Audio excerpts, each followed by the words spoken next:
ময়মনসিংহের যে শিক্ষার যে শিক্ষা বোর্ডের একটি নিজস্ব ভবন নেই। আরেকটি বিষয় যে ময়মনসিংহে ঢোকার প্রত্যেকটা বিভাগ এবং প্রত্যেকটা জেলায় ঢোকার যে চিহ্ন। মাননীয় সংসদ সদস্য ময়মনসিংহ 3 জনাব মোহাম্মদ মহিদুর রহমান, মাননীয় সংসদ সদস্য ময়মনসিংহ 4 জনাব মোহাম্মদ নজরুল ইসলাম। আমাদের ময়মনসিংহের আমাদের সবচেয়ে গুরুজন মেজর জেনারেল আব্দুল সালাম, অবসরপ্রাপ্ত এমপি মহোদয়। করতে হবে, পরে তারপরে আমি এই বিষয়ে আপনাদের সংসদ সদস্য মহোদয়কে জানাব।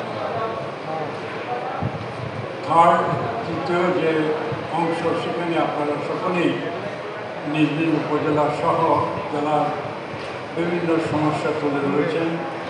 সাংবাদিকবৃন্দ, সুধীবৃন্দ, আসসালামু আলাইকুম। আমি অত্যন্ত তার জন্য সুধীবৃন্দ আপনাদের সকলকে অনেক অনেক ধন্যবাদ জানাই, কৃতজ্ঞতা প্রকাশ করি।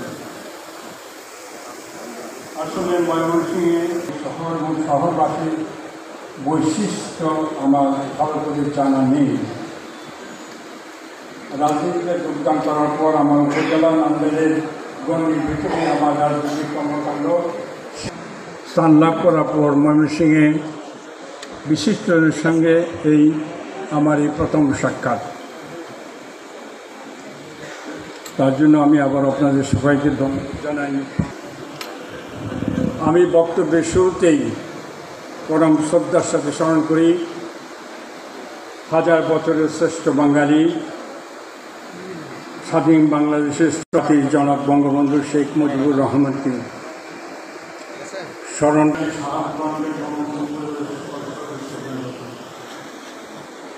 আমি কৃতজ্ঞতার সাথে স্মরণ করি স্বাধীনতা দেশের নগর শহীদ ভাই বোনদের স্মরণ করি। বঙ্গবন্ধু ঘনিষ্ঠ সহযোগিতা ছিলেন একজন বাস্তববাদী, সাহসী এবং দূরদর্শী নেতা।